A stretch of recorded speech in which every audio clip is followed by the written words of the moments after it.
With Jesus as my portion, a constant friend is He. His eye is on the sparrow, and I know He watches me. His eye is on the sparrow, and I know He watches me. Hi guys. Well, my mind is full today, so I'll just jump right in. I've got to talk about something that the first time I heard it, I was really young. I was a very little girl, and it sparked an interest in me that I've cherished to this day. My dad was preaching and he was quoting from the New Testament book of Matthew, and he was talking about sparrows and how God sees each one that falls on the earth, and how not one sparrow falls without the knowledge and consent of God. And after I heard him talk about that, I always loved that song, His Eyes on the Sparrow. But then Dad continued talking, and he used Matthew 10:30, which talks about the hairs on our head being numbered. And so now let's don't confuse that with being counted, but that's actually numbered. That means that each hair has a number, so that when one comes out, God says, "Hey, that's number, 3,487 or whatever it might be." And that just like blew my mind totally. Just boom, there it was. And I realized in those moments that God was really truly interested in me, that he cared about the details of my life, and that he wasn't playing about that, and that it really mattered. And so I've always been encouraged by that verse in Matthew that talks about how, God is really, He has His eye on us. If He's watching the sparrows, and that not one of them falls to the earth without His knowledge, and if He has every hair on our head numbered, then every detail in our life really matters to Him. But what I didn't notice in enjoying that was the context in which that was placed, because as teachers, when we're always teaching reading, we're always talking about context. Look at the context to discover the meaning. And I had really never noticed it before until this week, and I saw where right before it in verse 26 that Jesus says that we should not fear them, for there is nothing which has been concealed which will not be revealed, and there is no secret which will not be made known. And then he continues to say, what I'm saying to you in the darkness, you must now say in the light. And what you're hearing in your ear, you must immediately proclaim on your roofs. And then he states emphatically, stop being afraid. That's what he says. And so I think that's like really important right now, because if I open up my phone, if I open up my laptop and look at the news and I see what's trending, then there are plenty of news stories that are trending that can kind of bring about a fear. And especially when you see what the things that are happening to Christians around the world. For example, today, something that was trending today was about the grandmother in Egypt who was beaten and stripped and paraded down the street, surrounded by up to 300 armed ISIS militants. And what had she done to deserve such treatment? Well, of course, nothing. But she did have a son who was dating a Muslim girl. And that it just like blows me away to think whenever I thought about that, and it made me cry thinking about an older woman, a grandmother, being treated like this by all these people. It just really distressed me. So I'm saying, how did we get to here? Haven't we been sleeping long enough? I mean, I know everybody talks about the same old things, but I want to say something to it. There have been 58.5 million abortions since 1973's Roe versus Wade. So what I want to know is, how is our society any different from pagan societies who offered their children as sacrifices to gods? I mean, the god Moloch, what they would do, they would just bring their babies, put their babies in the fire, and they killed their kids that way. You know, there has never been a case where a fetus was aborted and we discovered that the woman who was pregnant, that she was actually carrying a whale or a giraffe or a pig inside of her. It has never been a surprise. Why has there been this dialogue throughout all these years that presents some type of uncertainty? Like, well, we don't really know. Is it a human? Is it not a human? Could it be a human? Is it alive? We don't really know. Why is that the case? Puppies, dogs have puppies, okay? So, and humans have humans. We've never had in all the 58.5 million aborted fetuses, there's never been some other strange animal that's been present there. There's no shock there. What I do find shocking is, and yet also predictable, is the label pro-choice. Now, I want you to know right now, I am pro-choice. Totally. You know why? Because God's pro-choice. In fact, He invented choice. It's called free will, and God gave it as a gift to mankind. It was the ultimate act of love, the Creator giving the gift of free will to the created so that the created could reject Him. Duh. Think of the choices that are made before there is a pregnancy. There are a lot of choices. Do I go out with this person? How much time are we going to spend together? Where are we going to spend that time? And I'm not talking about the exceptional things where violence happens. I'm just talking about the day-to-day, mundane decisions that people make. And then we have the case where basically abortion becomes birth control.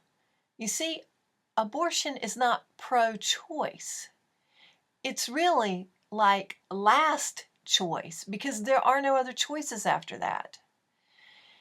It's the wording, it's the labeling, it's the identification to me that really matters. Okay, so I'll just jump on the bandwagon while I'm right here. What about same-sex marriage? Hey guys, everybody has the right and the free will to choose whom to love. God Himself saw to that. An important observation to make is that God Himself also defined marriage as the union between a man and a woman. That's like a clear definition. Now, our society can attempt to redefine what God has defined, but they really can't. Seriously, I mean, no matter what laws are passed, logically it can't be done. And why? It's because God hasn't changed the definition. We can call a rock a bubble and whack ourselves in the head with our bubble, but it's going to hurt like crazy. Why? Because it's still a rock. No matter if we call it a bubble, it's still a rock, period. Love whom you want to love, but don't call it marriage. Okay? So now also while we're on the subject, why was the rainbow, God's sign of His covenant with the human species, selected to represent same-sex participants? I'm serious. I'm asking that. The rainbow is God's way of saying He would not destroy the earth with water. Why is God's symbol selected out of all the other symbols that are on earth? Why God's symbol? Come on, people, let's wake up. God used it first. If God were a business, that business would have sued for unauthorized use or misuse of the meaning of symbol, like a copyright infringement. Okay, so since our society can choose to name something that isn't marriage, it stands to reason that our society can use the word gay, which means happy, to represent same-sex participants. Now, I'm not paranoid, but I do see a pattern. Of course, I could choose to talk about anything that's trending and tie all this together. But let's look at it. Come on, seriously. Evil hates man. Evil hates mankind. And evil hates anything and everything that God created. There is a bigger purpose. And in the last trending video, I discussed the seed war. And I'm not going to go back and discuss that now. But I will say that the very first same-sex participants were the Nephilim. The Nephilim were the progeny of evil. They could not produce after their own kind. Are you kidding me? Part angel, part human, not fully man. They had no conscience. Guys, they had no soul. They had no regard for life. They mixed their seed with animals. And when they tired of eating animals and plants, they ate humans. They were the first cannibals. If they had their way, human life on this earth would have ended long ago. God would be a liar, and the redemptive plan of salvation would have been destroyed altogether. Period.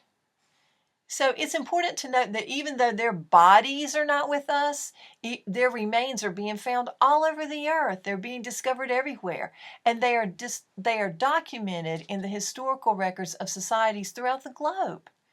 Their disembodied spirits, though, are still at work. Thank God I was not born today. I would have been told I was a boy. No kidding. I never had a Barbie doll until I was 30 years old, and my friends gave it to me just so that I could have a Barbie doll. Okay? My favorite Christmas present was a Johnny Lightning 500 Raceway. Yeah! I rode dirt bikes. I played tackle football with the guys in my neighborhood. I climbed trees. And not because my dad's name is Tom, but because it was absolutely true, I was and continue to be a tomboy. I can't imagine where my life would be today had the same pansexual agenda been propagated to me at every turn during my childhood. I would have been a mess, a wreck. I would have been so confused. The right, better put, God's free will gift for us to be able to choose, is for everyone. What we choose as individuals, it's up to us. But I will not fear the evil origin that birthed these ideas. Child sacrifice, same-sex participants will not a human race make. Think about it. That's my point. Step back and take a look at where the trending now topics will ultimately take us.